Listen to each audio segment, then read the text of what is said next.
Okay, dear colleagues, as we say in Lithuanian, tyla yra gera byla.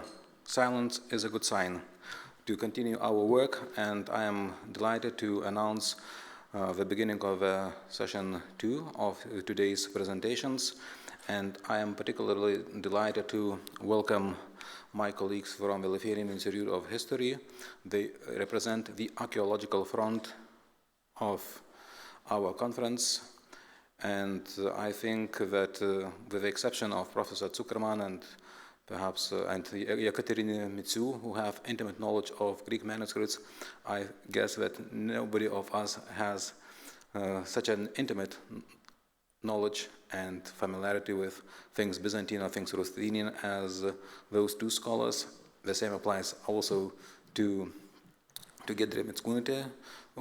She will give us the second paper in this session, and I would like to draw your attention because it is a very good occasion to ask anything related to Lithuanian historical archaeological materials related somehow to Ruthenian lands or even to Byzantium itself, because they are great specialists who devoted the last 16 years of their academic careers to the excavation and exploration from every possible point of view of the remains of the cemetery in the Bokštas street, quite near from here, that represents the settlement of the first Ruthenian settlers in Vilnius. And 2 years ago, if I am not mistaken, they produced a very bulky, well-documented volume. It was too bulky for me to come to show you. And as far as I know, so to say, they last year also staged an international conference, and the collection of articles is due to appear this year in English. So the results that we are making here in Vilnius, in particular, so to say, are due to be disseminated far and wide, I hope, for the benefit of all interested persons. So please come to the pulpit, and the floor is yours.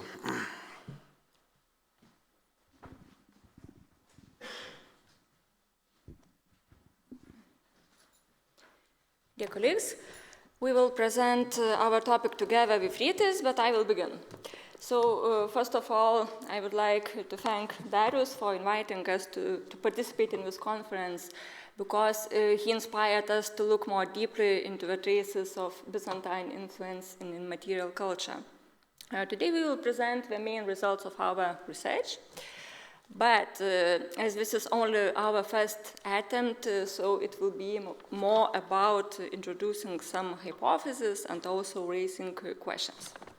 And so, since its emergence in the 13th century, the Grand Duchy of Lithuania was always considered a state between East and West, both in geographical and in geopolitical terms. It was a place where the influences of the Latin and Greek rites churches clashed, and so it can be said that the Grand Duchy of Lithuania has absorbed something from the East and something from the West, and out of this something unique emerged. Historical sources reveal Byzantine influence in the Grand Duchy of Lithuania. However, the question is whether and to what extent it can be traced in everyday lives.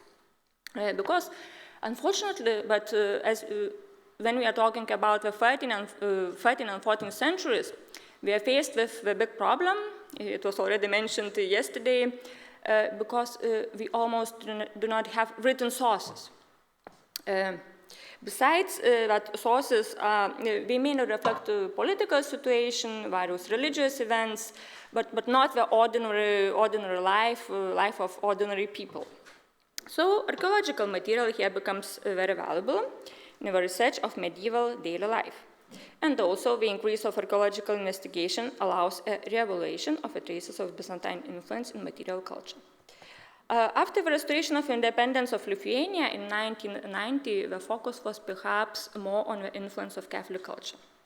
We know that due to the political circumstances, there was a greater interest in emphasizing links with the Western world, Western Europe, Western culture. However, the need for a fresh look at the context between Byzantium and the Grand Duchy of Lithuania kept appearing on the horizon. Unfortunately, the topic has not yet been studied archaeologically.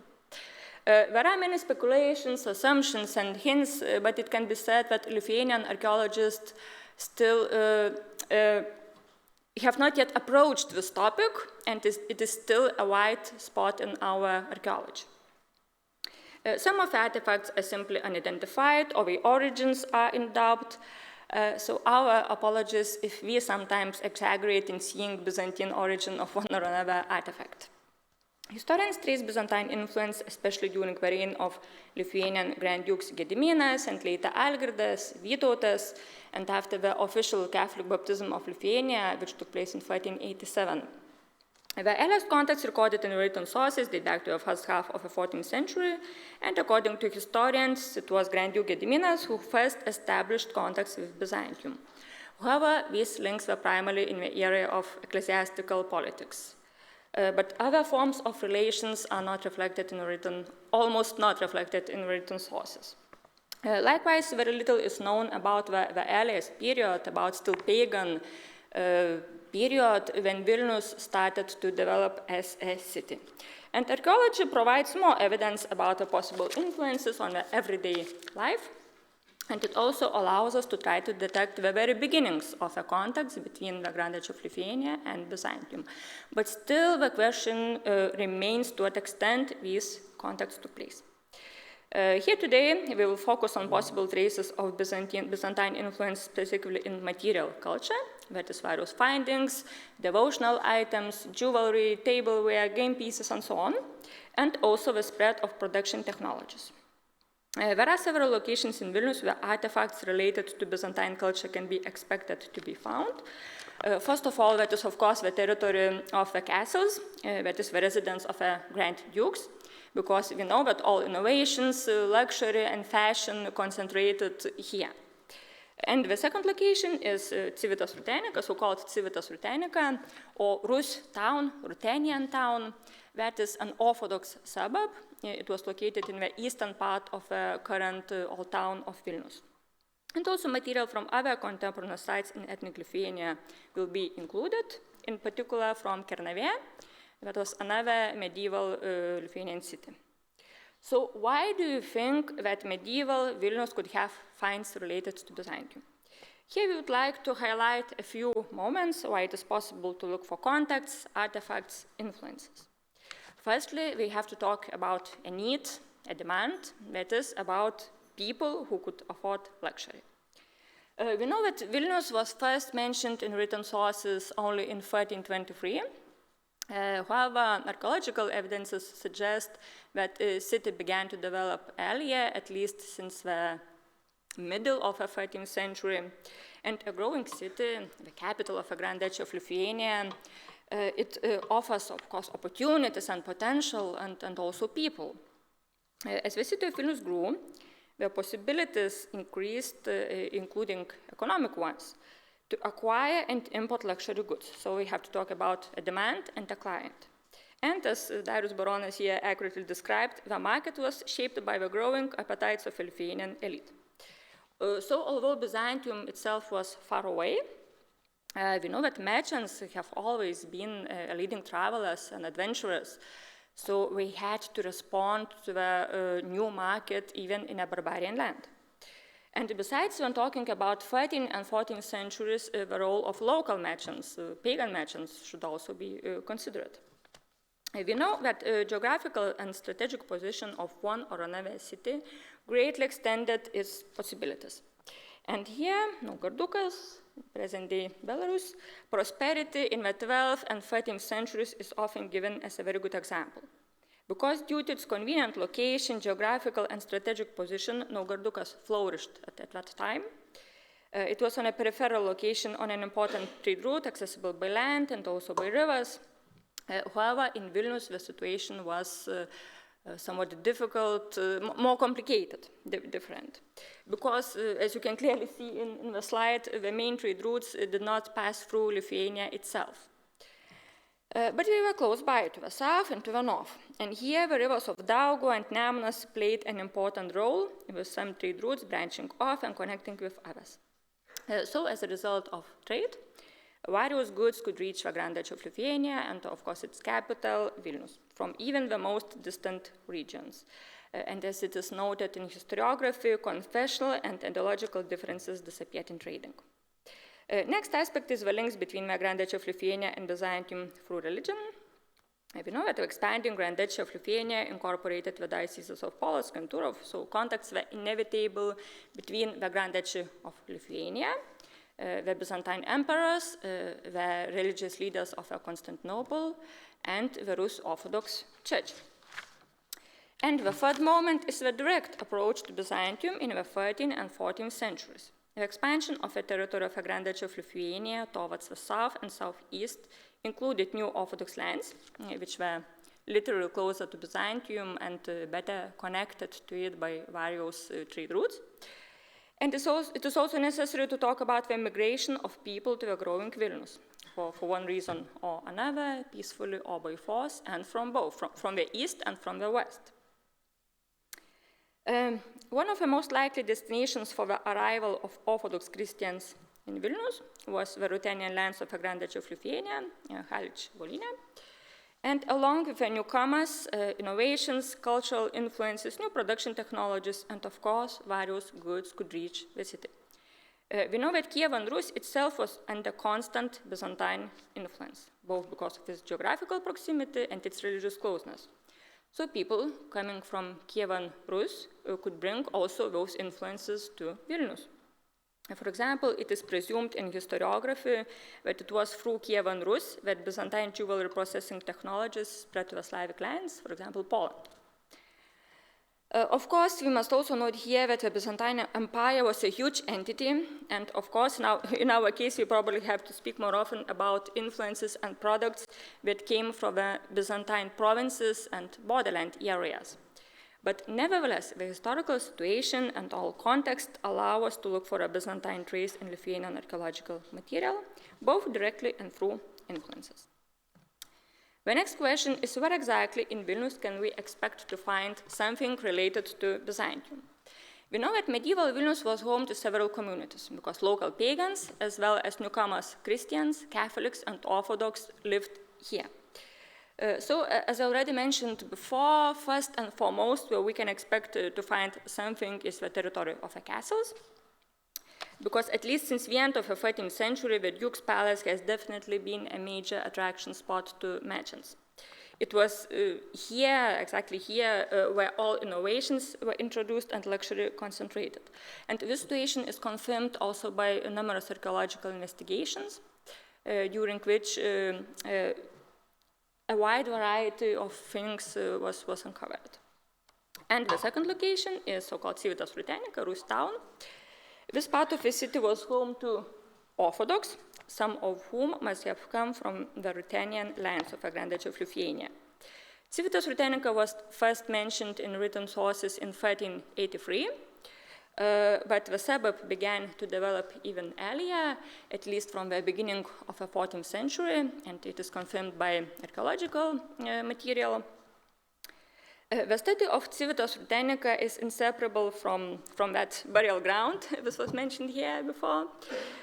We excavated burial ground at Bokšto Street together with Rytis, and this cemetery is dated back to the last decades of the 13th century, the beginning of the 15th century, and at least now it is the earliest known burial ground in Vilnius.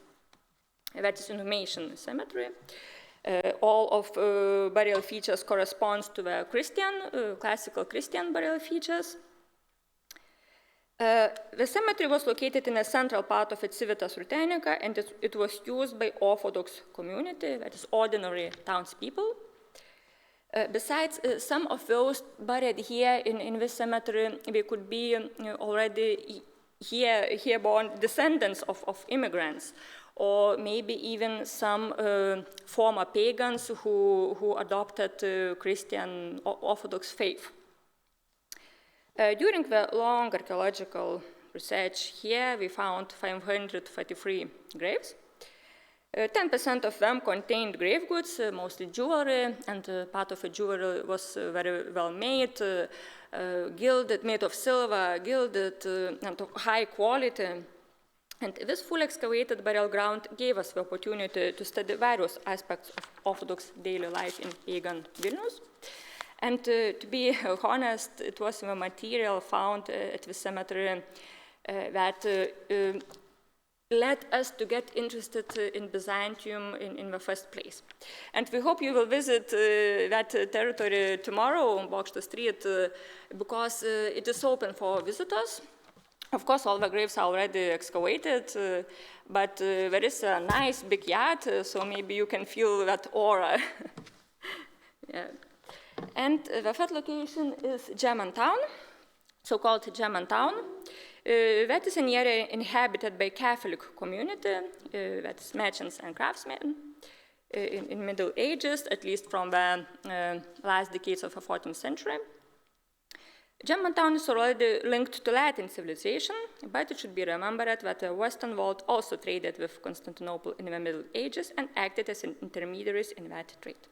So what kind of material can we discover that would indicate contacts with Byzantium, direct and through influences? So, Rytis.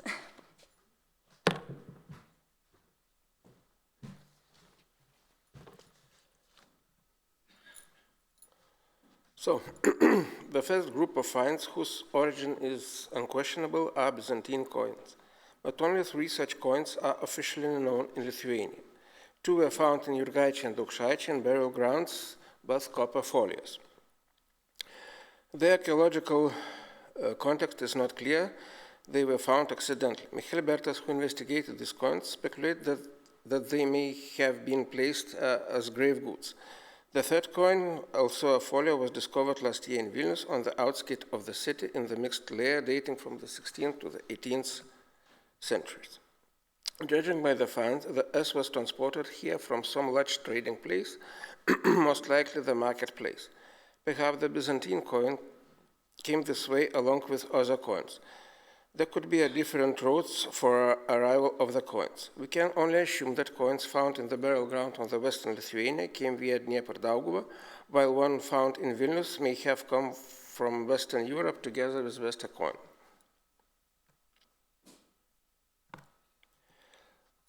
Single coins from foreign lands could not play a significant role in the country's economy.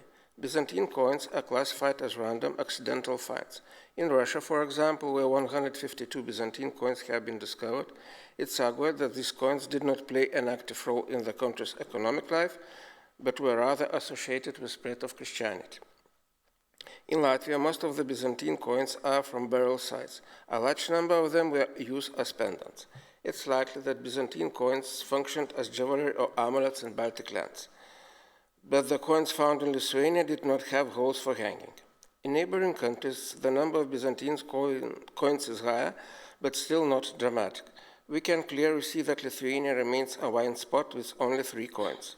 But to be honest, this picture of Byzantine coins in Lithuania is somewhat misleading. According to unconfirmed data, at least 40 Byzantine coins are known in the forums of the black archaeologists, all of which came from the burial sites of western Lithuania. Unfortunately, we cannot rely on this data. Another type of find that may have links with Byzantium is glass jewelry. 2 types of glass jewelry have been found in Lithuania: beads and bracelets. Glass beads are a fairly common find in burial grounds of different periods. They were originally imported from the Roman Empire. In the 8th to 9th century and partly in the 10th century, beads were imported from the Near East, Byzantium, Syria, Egypt. But only a small number of beads can be traced back to the Byzantine origin. It's believed that such beads came to Lithuania as an exchange item directly from Byzantium or from Scandinavia. Recently, attention has been directed towards the chemical composition of glass beads, which may shed light on their origin. But there is still lack of studies. As far as beads are concerned, we have to rely on studies dating back several decades. According to data from 1981, 13 glass beads of Byzantine origin were found in necklaces in Lithuania. Beads were gilded, silver plate, or lemon shaped. The gilded and silver plated beads are mainly concentrated in western Lithuania, while the lemon shaped beads are found in southern and eastern Lithuania. But all these beads date back to the 9th, 10th centuries, and in the 11th, 13th centuries, beads were already imported from the cities of Old Rus, mainly Novgorod. The Byzantine beads were widespread in the early period and not at the time of the emergence of Vilnius. However, we found several beads at Bokšto Street which are very similar to the Byzantine style. Perhaps a chemical analysis could indicate their place of origin. Glass bracelets are rarely found in Lithuania and only in the main centers, Kernavė and Vilnius. All of them were found in cultural layers of the 13th, 14th centuries. In Kernavė, most of the bracelets concentrated in the upper town. They are an import from the cities of Old Rus, probably Novgorod. A fragment of one bracelet was found on the Aukuros hill, where the ruler's castle was located. The bracelet may be of Byzantine origin. The situation is similar in the area of Lower Castle of Vilnius. All the fragments of glass bracelets were found in the 13th, 14th century layers. The majority of them are imports from Old Rus, but one bracelet may be Byzantine, as it decorated with a yellow winding line, probably gilding. A chemical analysis of the glass would give a more precise answer. However, it must be noted that the first bracelet appeared in Rus itself in the second half of the 10th century as a Byzantine import. In the 11th, 14th centuries, most of the bracelets were already made in the workshop of Old Rus, while few Byzantine bracelets were found. But the richness of the decoration, the expressiveness of the shape, and the bright colors of Byzantine bracelets make them stand out of the general mass of findings. The glass vessels also be mentioned. In Kernavė, a few fragments were found in the Aukuros hill fort, which was the residence of the Grand Duke Traidanis. In Vilnius, fragments of the glass vessels were found in the castle territory. The locations are not surprising, as we are talking about the residence of Grand Dukes, the need for luxury goods. According to Kernavė researchers, such glass was imported from Arab countries, the Syrian cities of Aleppo or Damascus. However, similar motifs are known from Byzantium, so the exact place of origin remains unclear for now. Another group of artifacts are devotionals. Lithuania was a pagan country until 1387, but even before the baptism, it was home to Christian immigrants, both Catholics and Orthodox. The gradual spread of Christianity into the country should also be mentioned. So it's not surprising to find religious attributes in the cultural layers and graves. Orthodox crosses have been found both in the castle territory and in the cemetery on Bokšto Street. But Orthodox is not equivalent to Byzantium. Of course, some of the crosses may have been made under the influence of Byzantine culture. We should speak a bit more about the encolpions. In urban cultural layers, they are considered to be random finds, with most of them being found in treasures. We found the upper part of the encolpion on Bokšto Street. It was made of copper alloy, and it can be dating back to the 12th, 13th centuries, according to analogies from Kiev. Another encolpion was found near the Cathedral of Theotokos, also in the area of CIVITAS RUTHENICA. It was in the 15th, 16th century cultural layer. The spread of this type is wide Padnieprė, northern Ruthenia, western border areas. 3 more encolpions were found in the areas close to CIVITAS RUTHENICA. All of them date back to the 13th, 14th centuries, but were found in the later cultural layers. 1 more encolpion was discovered in the Maišiagala hill fort near Vilnius. The research author links it to trade with Kievan Rus. The wooden castle that stood on Maišiagala hill fort was one of the residences of Grand Duke Algirdas. So theoretically, the presence of the encolpion can be linked to Algirdas' eastern policy, that is the expansion of Grand Duchy Lithuania into the eastern lands. A similar item was found in Ukraine in the Kняžia Gora hill fort. In the territory of the lower castle of Vilnius, Orthodox devotionals are found in the larger numbers. They include encolpions, crosses, stone icons. They date from the 12th to the 17th centuries. Compared to the cultural layers of Ruthenian towns, encolpions are quite numerous in Vilnius. Of course, we can say that these encolpions originated in Byzantium. They probably reached Vilnius through the Orthodox immigrants. But in any case, the initial influence came from Byzantium. Another artifact is game pieces, specifically chess and other board games. We assume that that the bone gaming counters are related to Byzantine cultural influences.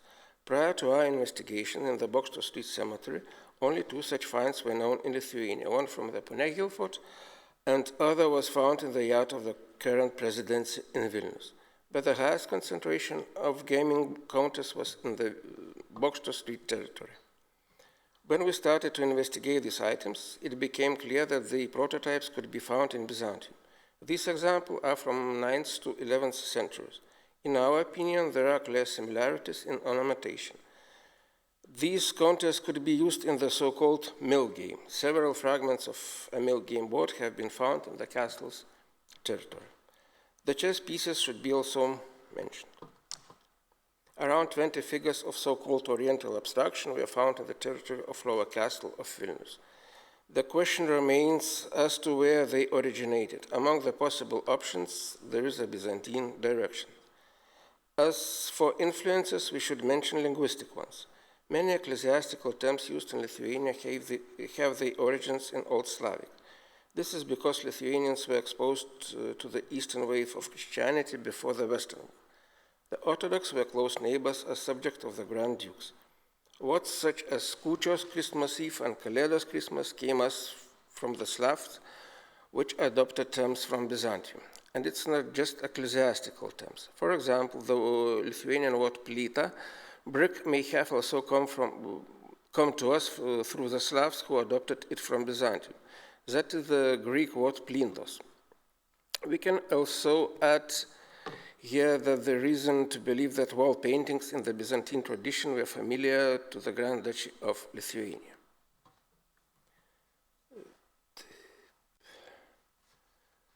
Byzantine influence can be also found in clothing. During the Middle Ages, rulers in European countries used to wear long white tunics following the Byzantine tradition.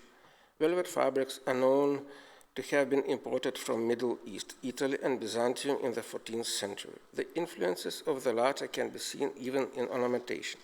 The belts are characterized by geometric symbols and zoomorphic shapes, while floral symbols are traditionally associated with East and Byzantine culture.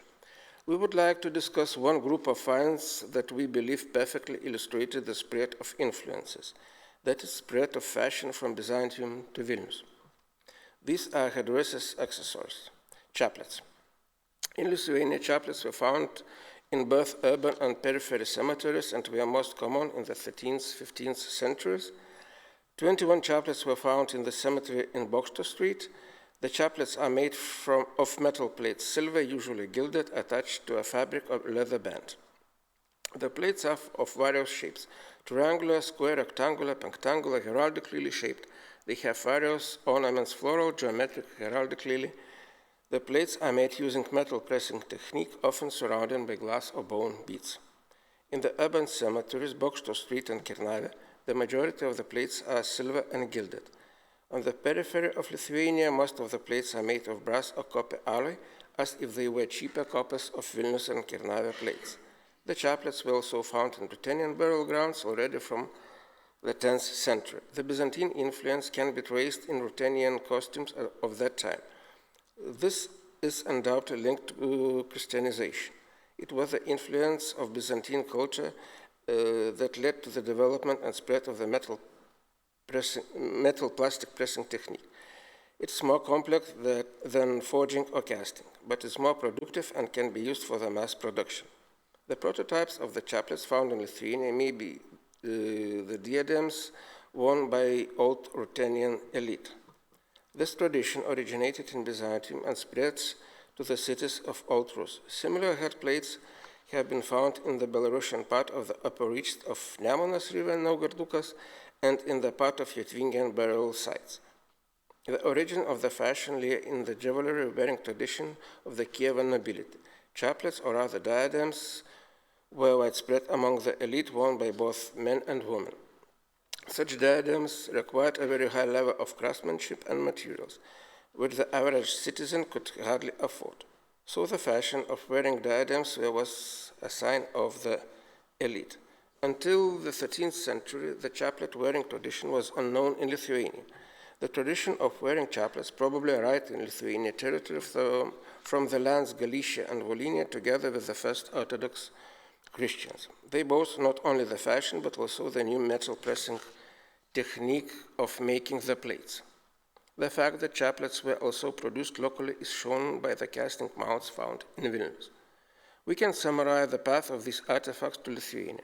The original chaplet prototypes had come from Byzantium, the source of fashion and Christianity of the Kievan Rus.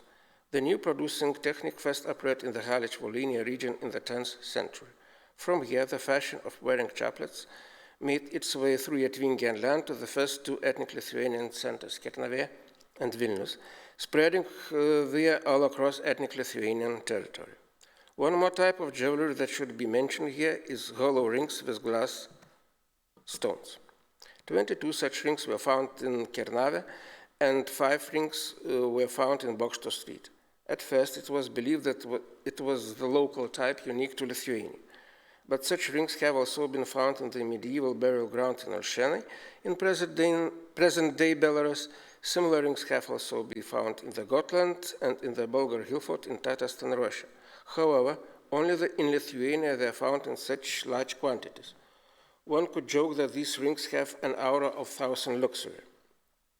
Intuition suggests that the prototypes of these rings, as well as cultural influences on their making, should be sought in Byzantium. But of course, more concrete evidence is needed. The Byzantine Empire was not ethnically homogeneous, and it is problematic to define exactly what is a Byzantine jewelry. Here we mean the common ornaments used throughout the empire. We emphasize that the late medieval period. But the Byzantine Empire exists for a long time.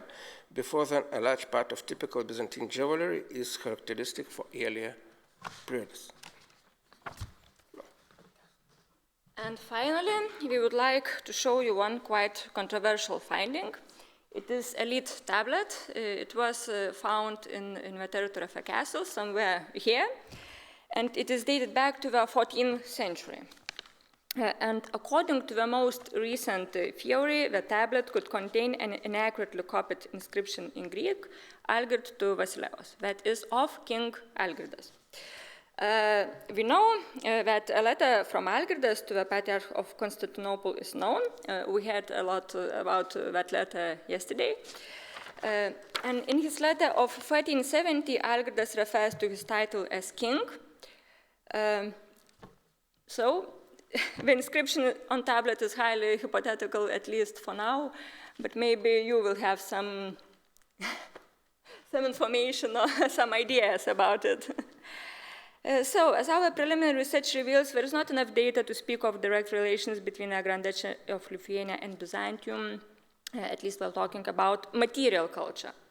Nevertheless, various products reached Lithuania, even though it was far away from the main trade routes, perhaps not as numerous, but there were imports from distant regions.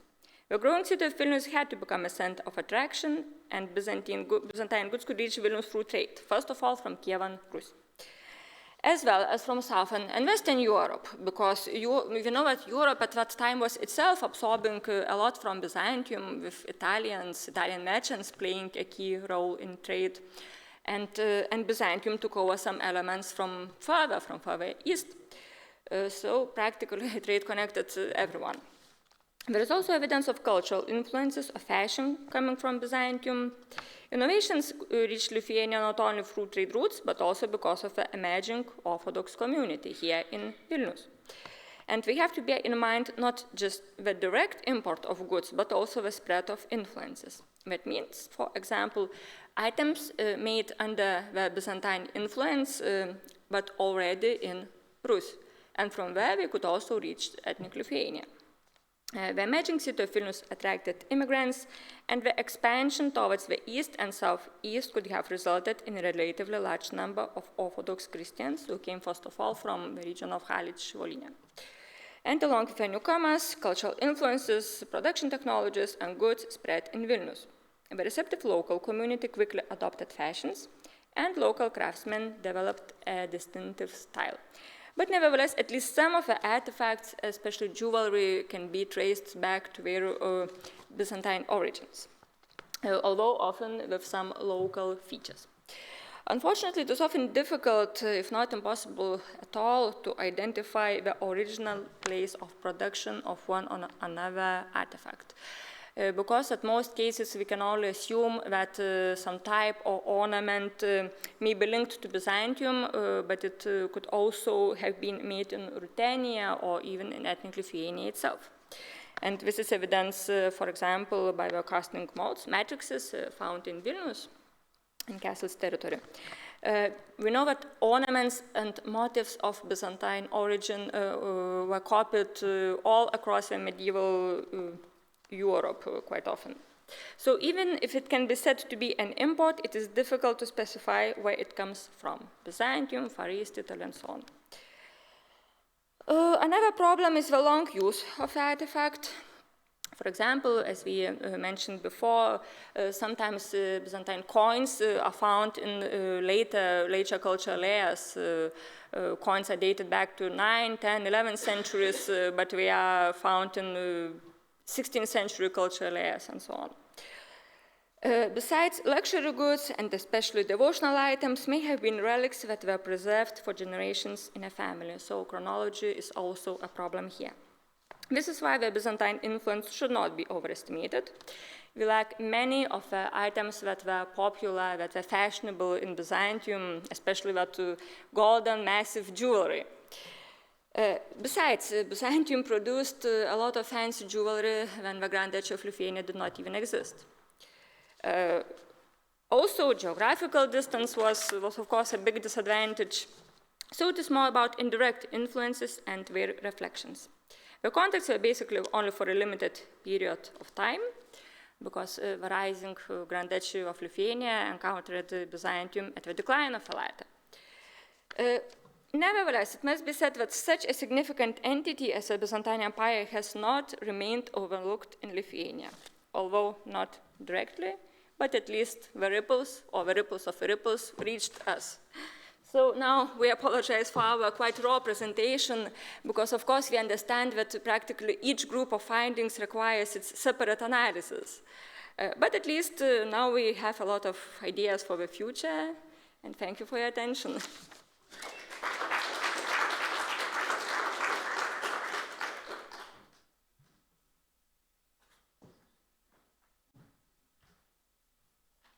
Thank you both, Rytis and Irma, for your wonderful presentation. And now it is time for Giedrė Mickūnaitė to come, but I cannot help myself mentioning the book recently published with the Amsterdam University Press. It is called Maniera Greca. In this book, Giedrė concentrated all her vast scholarship and knowledge that she devoted to the study of Byzantine-style pictures, frescoes. Some of them are known only from fragments found in the rubble of the ruins of Lithuanian castles. Of them, there were no any talk, there were no any record known to date, and they were just known from archaeological evidence. And this eye shows that she can make such things, such artifacts speak for themselves in the most rigorous academic fashion. On the other hand, it is, for me, it was a discovery to find out that she is, if I'm not mistaken, started her acquaintance with the Byzantine-style frescoes in 2006, when the Trakai frescoes were discovered in parish church, and it was such a coincidence. In 2006 we had, and Jonathan must remember well, the so-called Solomon Maciej conference in Krakow, and when I was preparing, so to say, my report, I was lamenting that, so to say, perhaps one day, sometime in the distant future, we will know something more about the frescoes which are known to have existed only from written sources, as the walls were whitewashed in the 17th century. And lo and behold, and in the same year, the first evidence came to the surface, and there was certainly no better person qualified to study the Trakai parish frescoes than Giedrė Mickūnaitė, and she is not only art historian, she is also well versed in everything medieval. And I think for the most part it is so that she had a wonderful teacher, János Bach, at Central European University, and this book is dedicated to his memory. So the floor is yours. Please, over to you.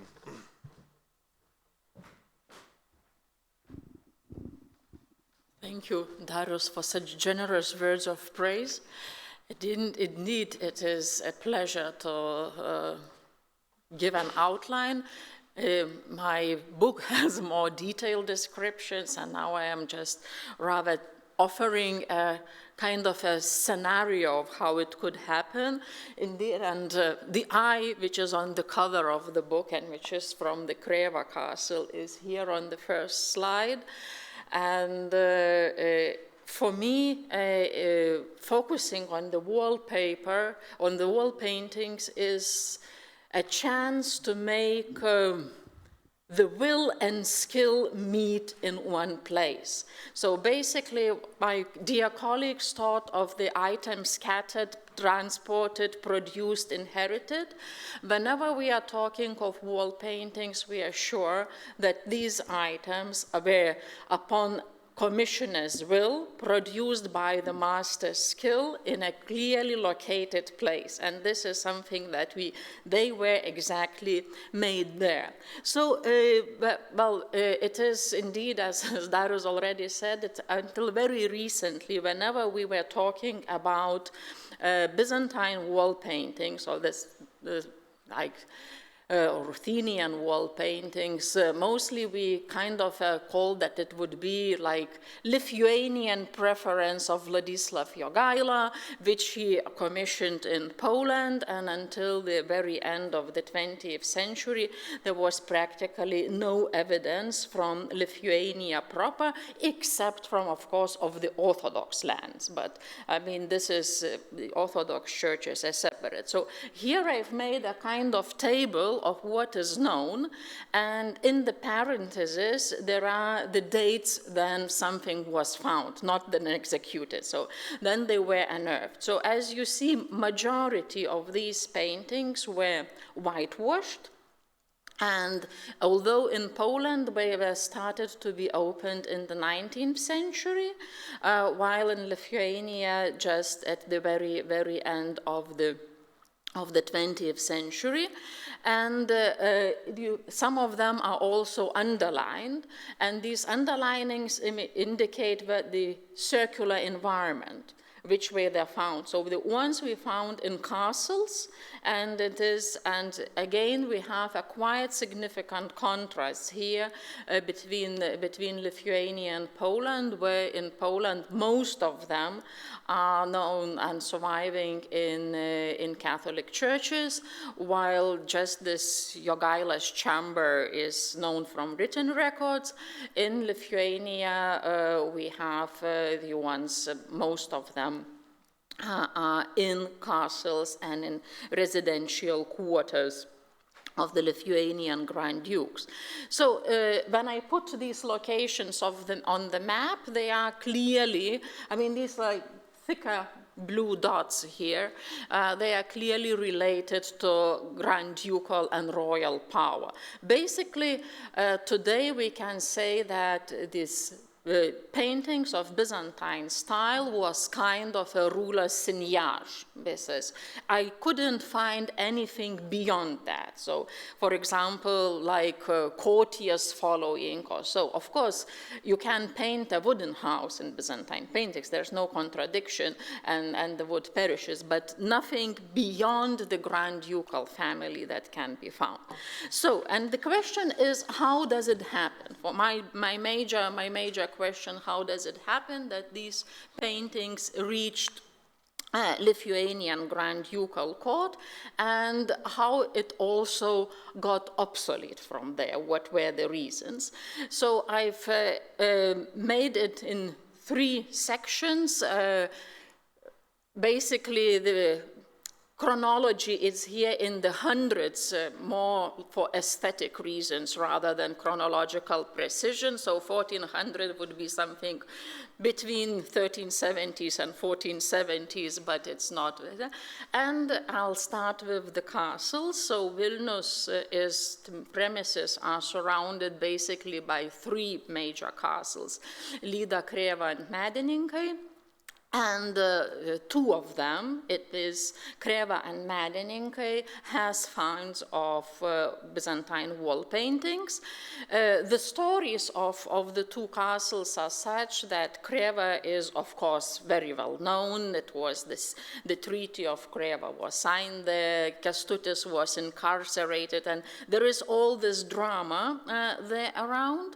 And we have much more data about it in both in written sources and even in the interest of visitors who already noted the painted walls there in the 19th century. 19th century visitors we can trace throughout. There are records. The castle was bombed in July 1917, so it is just before it was fully destroyed, the capture. And the fact is that you can see the tower before the bombing and the after during the World War I. Most of even these remnants which could have been there in the window niches were already underground. But in 1988, the first discoveries were made. Now they are in the Museum of Hrodna, and these Byzantine paintings they are found with much more evidence to be found in 2012. And this eye is there from, in the excavations led by Oleg Zernovich, to whom I'm very grateful for allowing me to go through all this material. And when we look what we have, of course it's just debris. I mean, that is like the plates characterized with really like thick white dashes. Everything is mostly used of local earthen minerals, so this is all varieties of ochre, charcoal, chalk, and what you can produce locally. But most importantly, there are remnants of human figures. And this is, I mean, we cannot, of course, we have neither inscriptions nor even signs of helos. There are basically partial fragments of faces.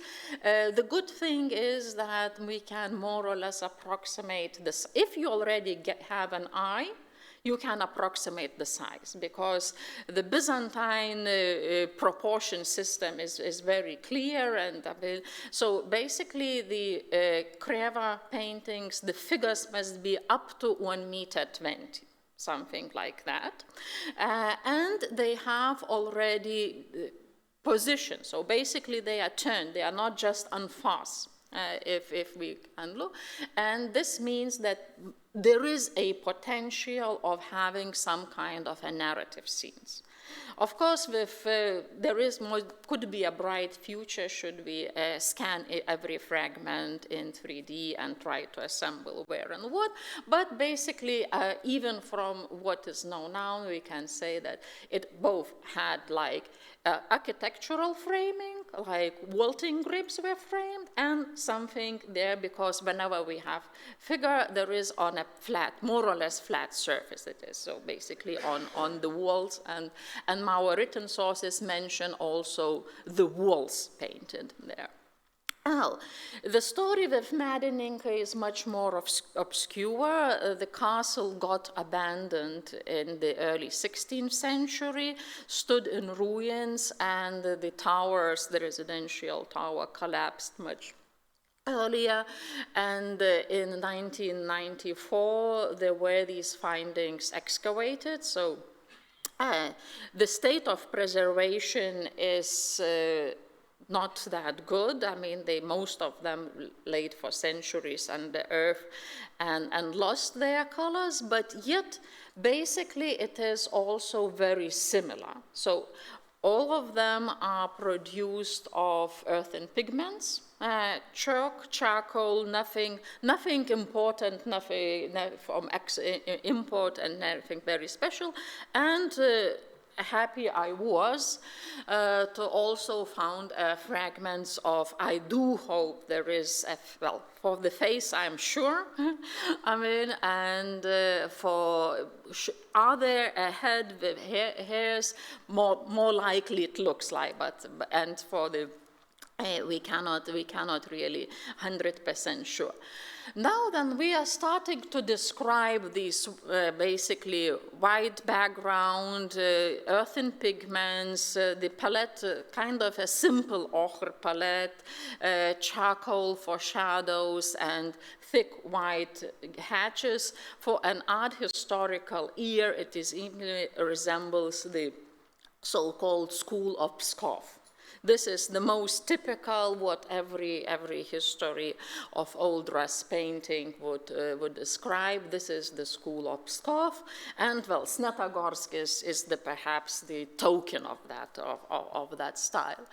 But recently, the finds in other places have been found, and here I show you some from Tver, which show exactly the same characteristics. So basically, while in icon painting we have this difference that the school of Pskov and school of Tver and school of Novgorod, when it comes to the wall paintings, it's more or less the same. I mean, the vary of an individual hand of a painter might vary, but not really, I mean, the craftsmanship.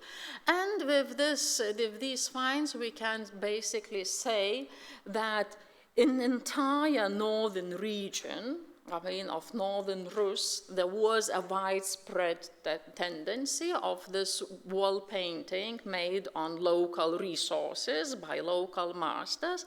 And the question is how it reached not Lithuania proper, so that it would be, we have Orthodox population here, but how did it reach Grand Ducal castles? This is important, because these, I mean, the castles must be painted upon the Grand Ducal will, or thinking that it is appropriate for the Grand. And here we go back to our good friend Jan Dlugosz, who says that King Vladislav Jagiello has inherited all kinds of superstitions, Greek superstitions from his Greek mother, and so on and so forth. We could kind of neglect this, but if I just took here the extracts, but basically these Greek superstitions that the king had frame the phrase where Dlugosz says that he embellished these churches. Oh, for Dlugosz it wasn't painting, it was sculpture, but this is another, another course and discussion why it happened to be sculptures. And of course, it is represented here by King Vladislas in his chapel of Lublin, which is the best known example.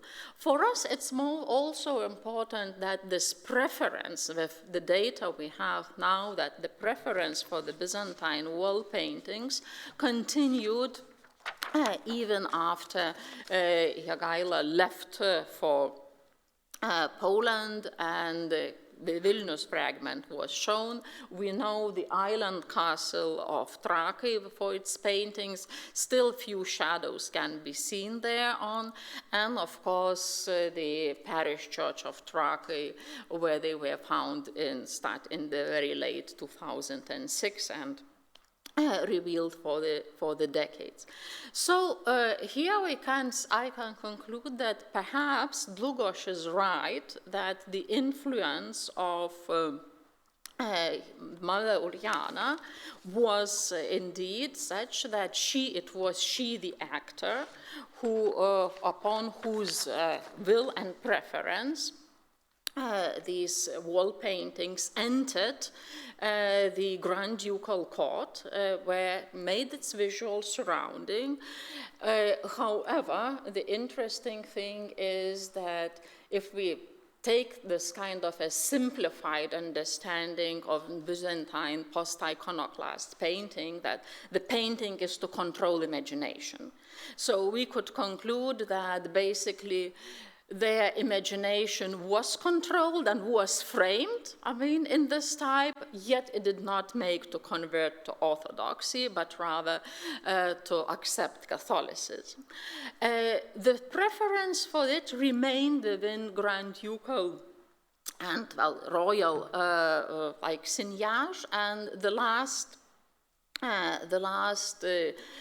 commission, which is already of the post-Byzantine art. Here I've highlighted the two chapels, is in the chapels in Krakow Cathedral. So basically, Chapel of the Holy Trinity was painted upon Jogaila's wish, and Queen Sophia was buried there. These are lost, paintings have been lost, and the Chapel of the Holy Cross as the memorial chapel of King Casimir Jagiellon and his family, his wife and their minor daughters are being painted in 1470. So we have there under the windowsill, there is an inscription which lacks, it's very full inscription. The only bad thing that it lacks the name of the master, and therefore it opens a very broad discussion. Most likely there is a tendency to agree that at that time they were invited from Pskov. We do not know for sure, but that could be and could be likely. And for us it is important that, again, upon the will of the commissioner, the skill of the master should have been brought and the commission executed. Well, it's not that long, it's one season, a summer job ending in October. That's very, very reasonable.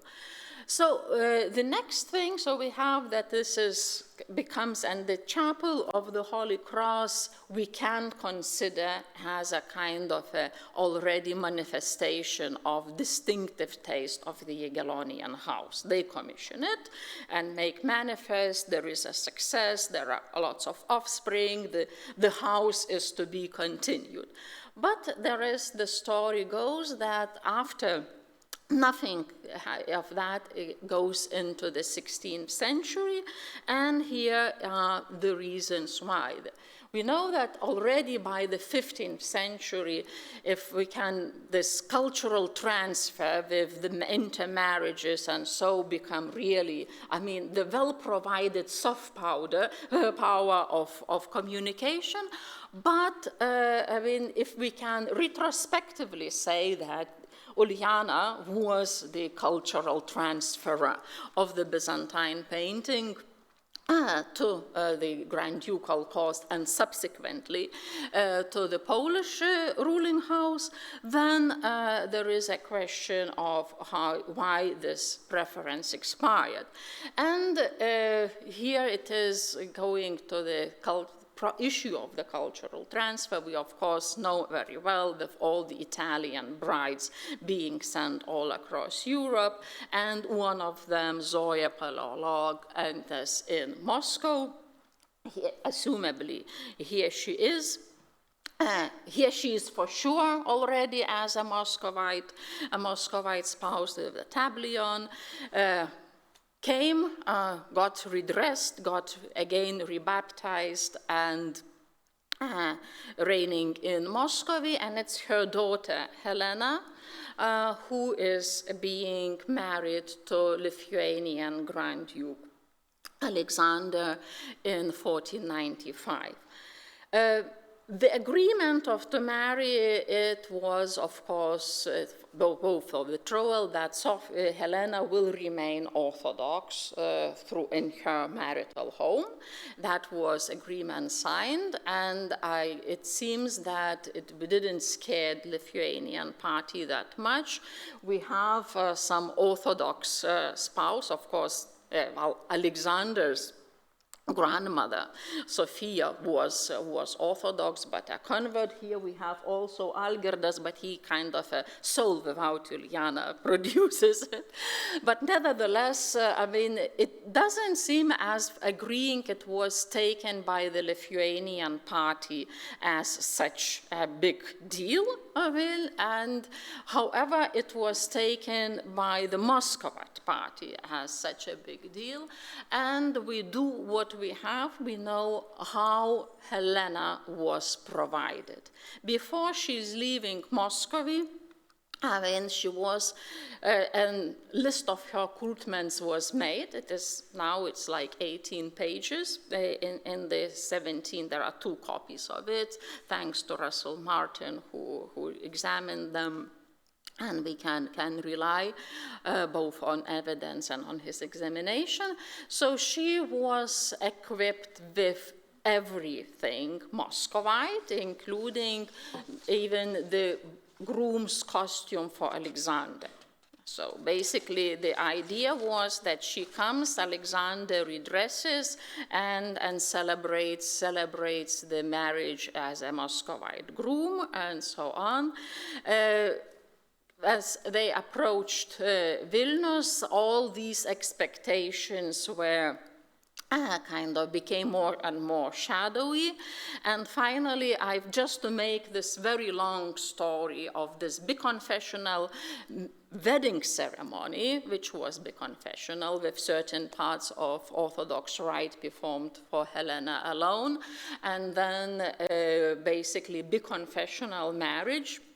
I will make long story short, made a kind of a cartoon of the expectation. So we have this late imagination how Alexander Helena looks in Decius' chronicle, and also late imagination how it should have happened in the illuminated chronicle of Ivan the Terrible. So Muscovites are providing and equipping Helena for a full brand Muscovite wedding to be performed in Vilnius.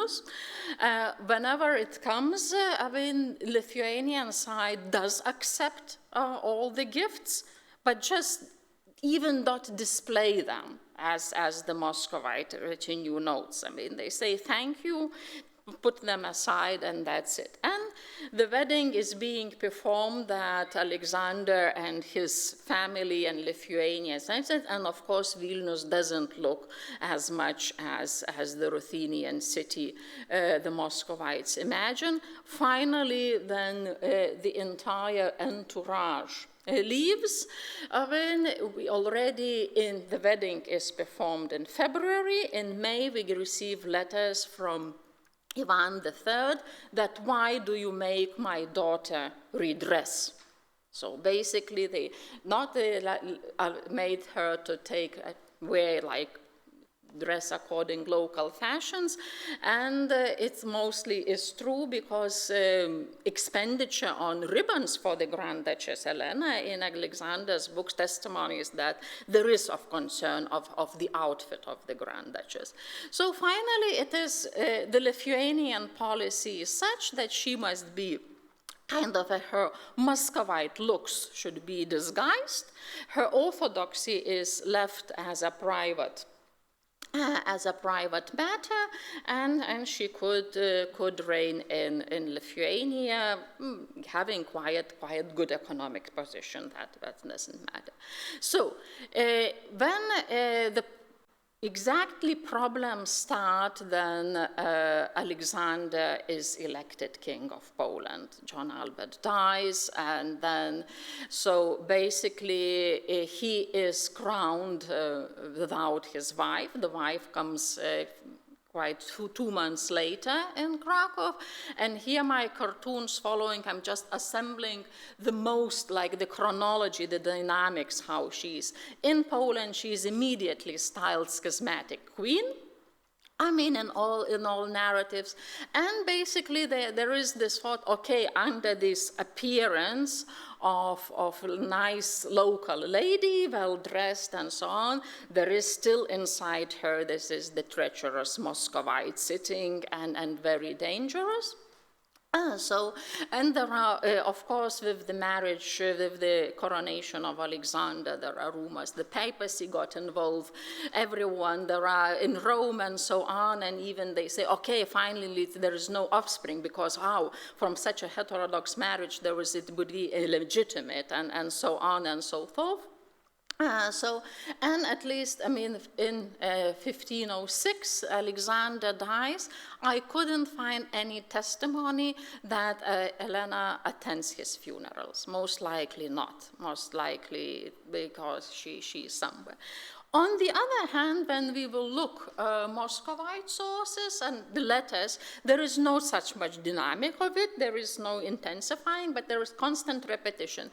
A church for her should be built in the Vilnius castle, she should observe, she should dress in Muscovite manner, she's constantly being sent clothes, fur, and other things,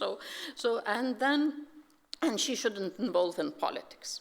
That's it. So basically the Muscovites think that there is this ghost of conversion hanging behind Helena, but she should turn and be orthodoxy personified, and of course the constant wars that Ivan ranges against Lithuania are also said that because our poor Helena is made to convert. Well, Helena dies in January 1513, and the record said that she leaves a number of chests with Vilnius Bernardines and the most pure in the Orthodox Church of the Most Pure Virgin. And it is worth 400,000 golden florins. That's what the estimated size of her possessions is. Subsequent records, Lithuanian Metrica tells that basically everything left should go for the reminting. We don't know, some are not specified, but mostly perhaps silver goes there. It's melted, it's reminted, so it gets obsolete, and there is also big discussions with Muscovy, even war about the possessions of Helena should be returned to Muscovy. This is an imperative, and even in as late as 1520, Sigismund warns his envoys, you should keep silence if the Muscovites tell something about it, so we basically kind of a classical damnatio memoriae from the Lithuanian side, but it's anything from Helena. I do speculate that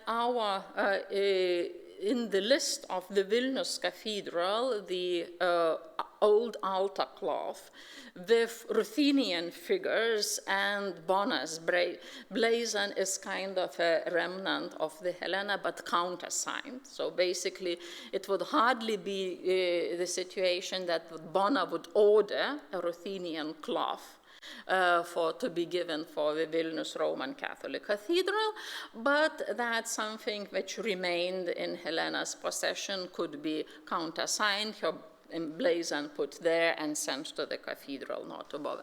So basically, all this is to somehow get Helena forget, and later historical memory also testifies to that. We have a very nice evaluation by Albertus Vyukoilovich, who says that for Lithuanians, Helena was, as her namesake, for the Trojans. So this is what her fortunes were. And with this, it is clearly an effort to make all things Byzantine, Muscovite, Ruthenian got forgotten at the Grand Ducal Court. There is a policy of denial that we can prove source-based, and perhaps the manifestation of that denial comes with my third Grand Duchess, it is Anna Jagiellon, who orders a memorial chapel to be made for her late husband, Sigismund Báthory. For that, this is chapel number 12 in this ground plan. Here is Anna. And for that, the Byzantine wall paintings ordered by her great-grandfather should be whitewashed, and new Mannerist one should be painted. Recently, quite recent data now show just fragments of these paintings revealed. But entire chapel is embellished with very nice Mannerist wall paintings.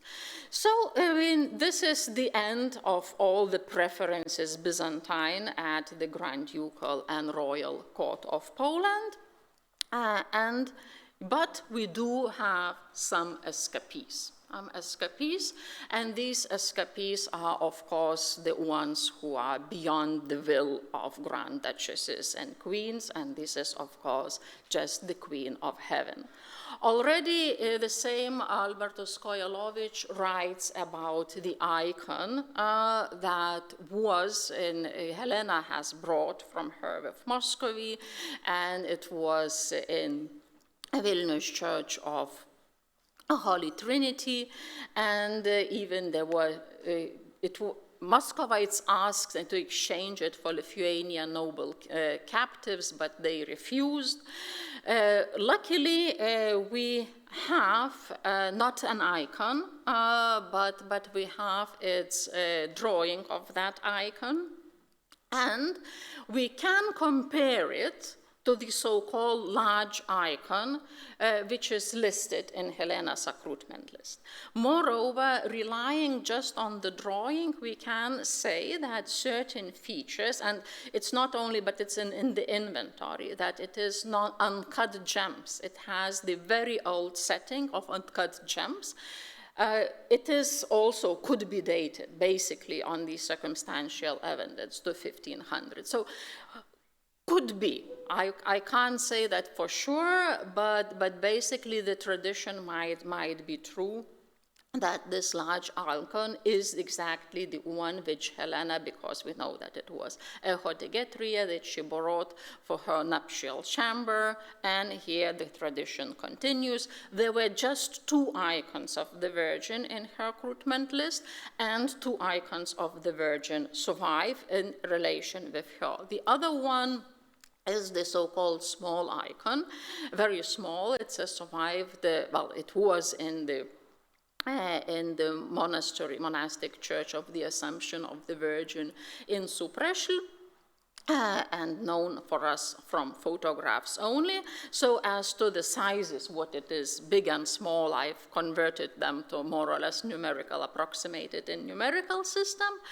And they continued there until mid-19th century, these legends there known.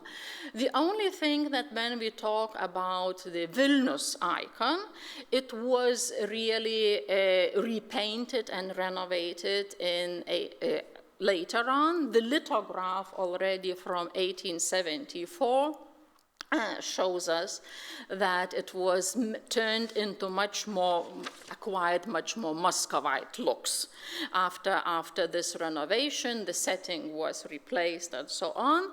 The story with the Suprești icon is not that when she wasn't repainted, only the abbot Nikolai Dolmatov ordered a new frame for her with entire inscription. So sorry for the very bad slide, but there is an inscription telling the story that this is Helena Ivanovna brought this from and it is So basically, I mean, the sad thing is that the 2 icons were taken to Russia during the First World War, and since then being considered that they perished. So my 2 escapees managed to escape the Grand Ducal Court. I mean, for denial actually didn't extend for the things Orthodox beyond the Grand Ducal Court. Even among Catholics' icons were very popular from the 17th century onwards. The only thing that with the 19th century, I mean, these supposed escapees were reached by the long and powerful hands of Russian imperial court, remade to observe in all matter the orthodoxy and the Muscovite origins, and sadly they've perished, and we are known from them only from records only. So this is my drama scenario, and your questions, comments, remarks are very much welcome. Thank you for your attention.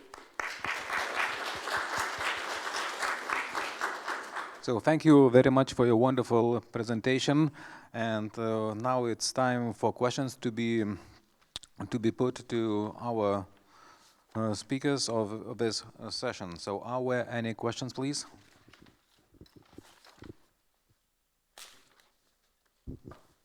I have just a small remark to the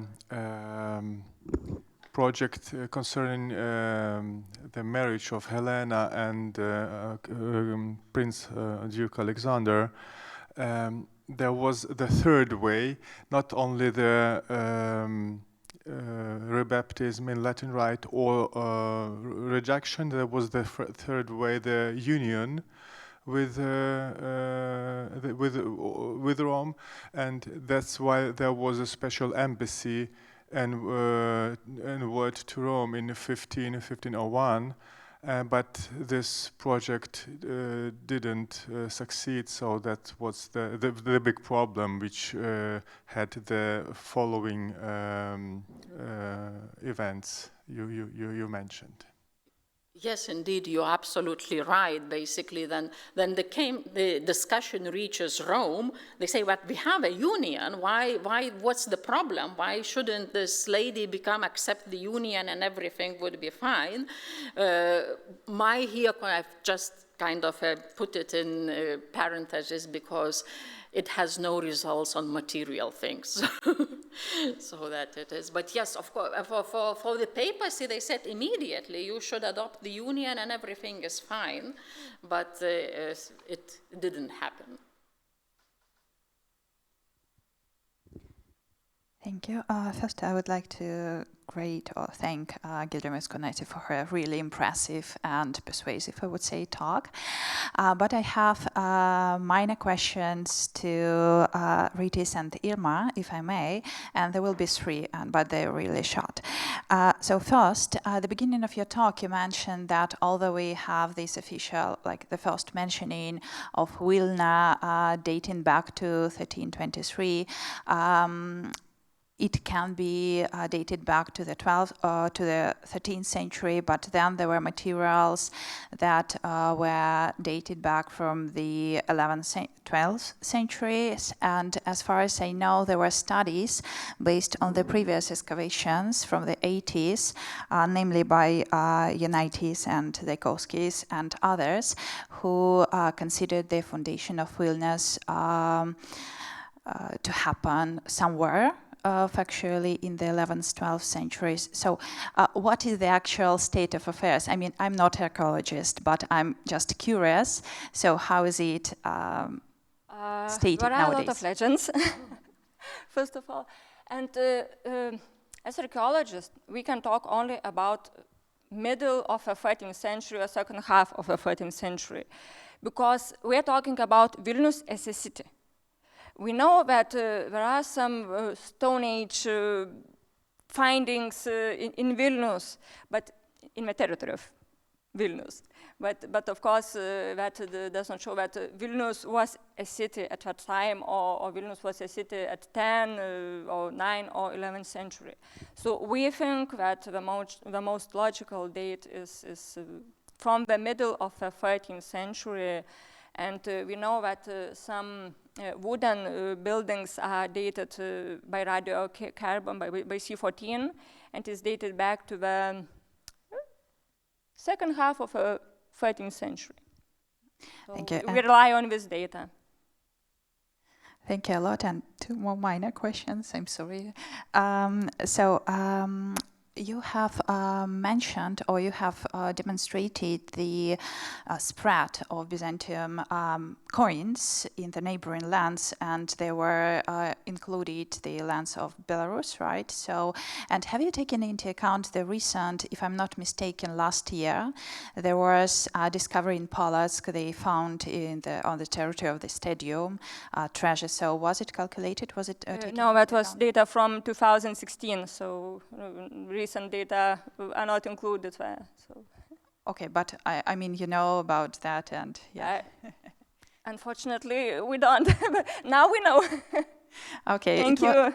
It was just a small remark. I'm sorry. And the last one, probably again a bit naive, but when I was listening to this restoration or about all these discoveries in the Ruthenian city of Vilnius, have ever been done any reconstructions concerning the possible percentage? So how many of them, I mean, Ruthenians, to the general amount of citizens could be there?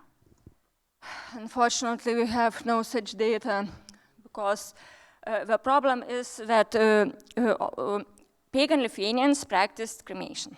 And unfortunately, we do not have any hint where we buried their deceased at that time.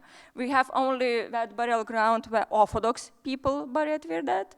And we know that Catholics buried their deceased near their churches, but we also have information only from the end of the 14th century.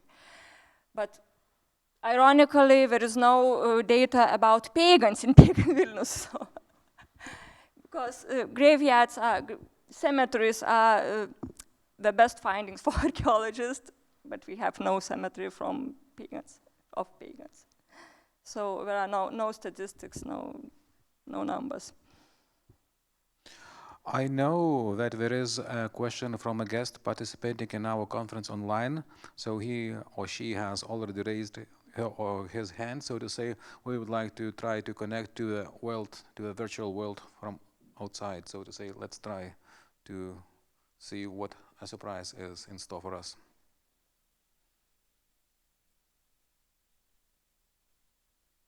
Yes, could I talk? Yes, Hello? we are hearing something. This is again about Helena and her conversion. Could you please introduce yourself? Valery Zema. Okay. Kyiv. Okay. It is again about Helena and about inclination to be baptized or convert into Catholicism. You probably know that a huge manuscript that reflects the trip to Rome by Lithuanian representatives is in Vatican collections. It's up to 20 bullas, Pope bullas, letters, and in these bullas, Pope inclined Lithuanian representatives to convert Helena to Catholicism. But what is interesting that all these bullas are containing only in this one manuscript, and I tried to find another copies or in Vatican archives, and only in these manuscripts all these bullas, Pope bullas were collected. That's just a remark. Yes, thank you. Yeah, I mean, these documents are known, but finally, again, they managed that she will remain Orthodox until Ivan dies. So that was finally that couldn't really do that. So, and of course, the rumors across you, because I think it is in Darius' report, in some others, so all the rumors about this Lithuanian legation and paying obedience to the Pope, there was a big fuss in Rome, but with no positive or whatever consequence, no changes afterwards. So, thank you. Thank you. Thank you both all presenters for the wonderful papers. I have a question for the first paper. You showed us the excavation site and you had some skeletons found there. The skeletons that were found in the graveyard there. Have you done it or you plan to check through paleoanthropology the causes of their death, if it's possible? And even DNA analysis, if it's possible?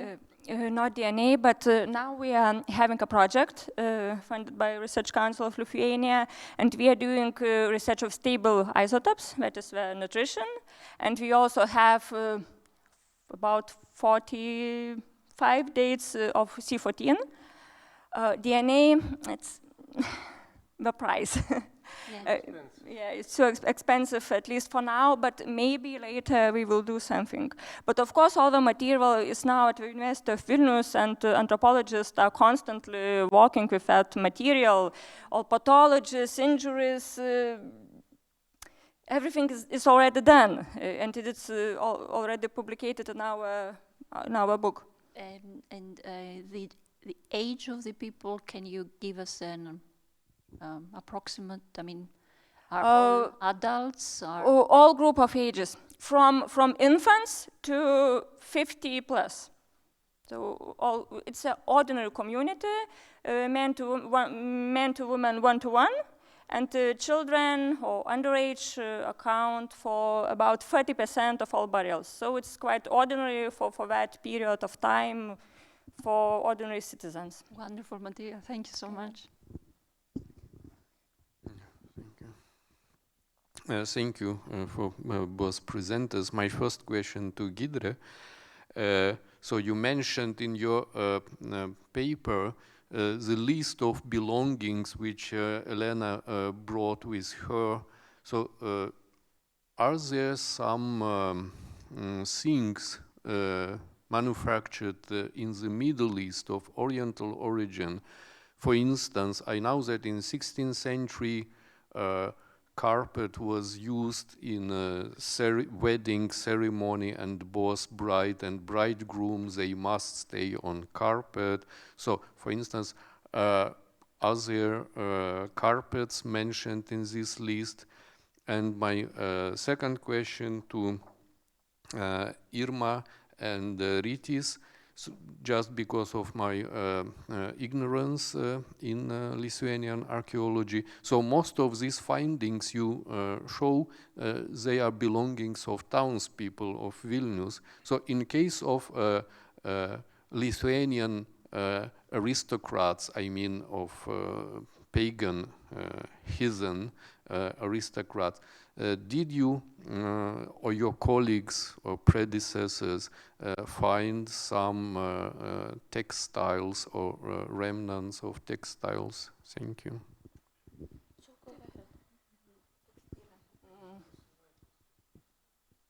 2 weeks ago, material, yeah.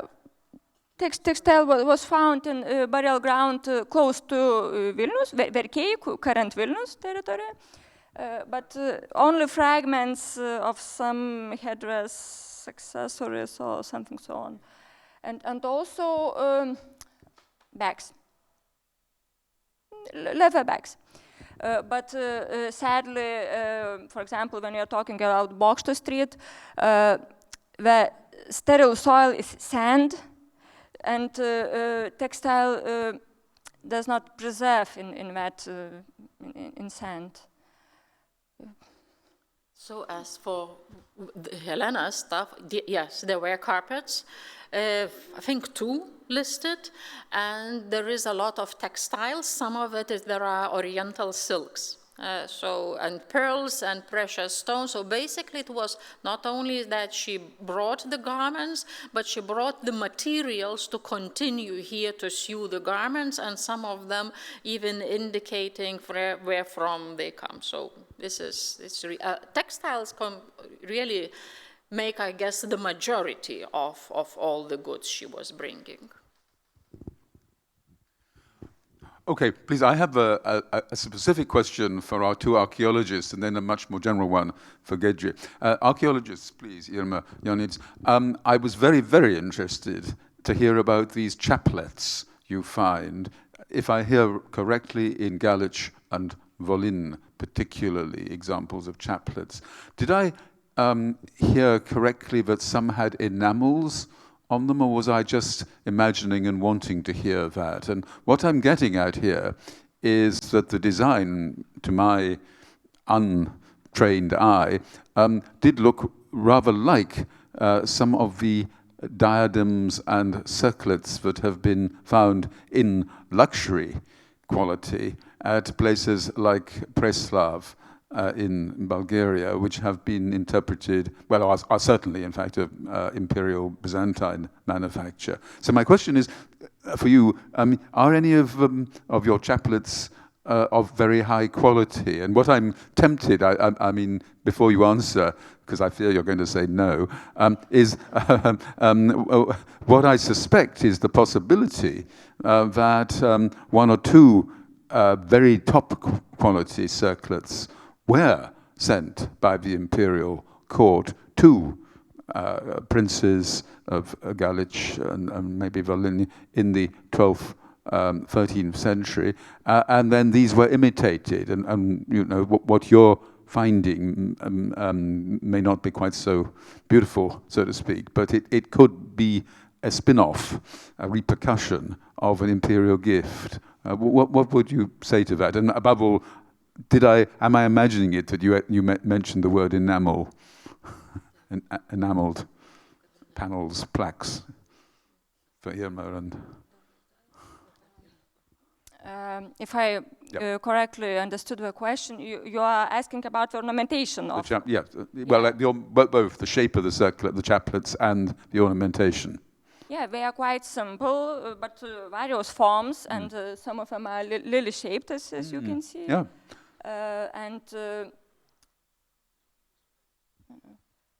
Is it possible that they were imitating enamels? Yeah. There are some enamel.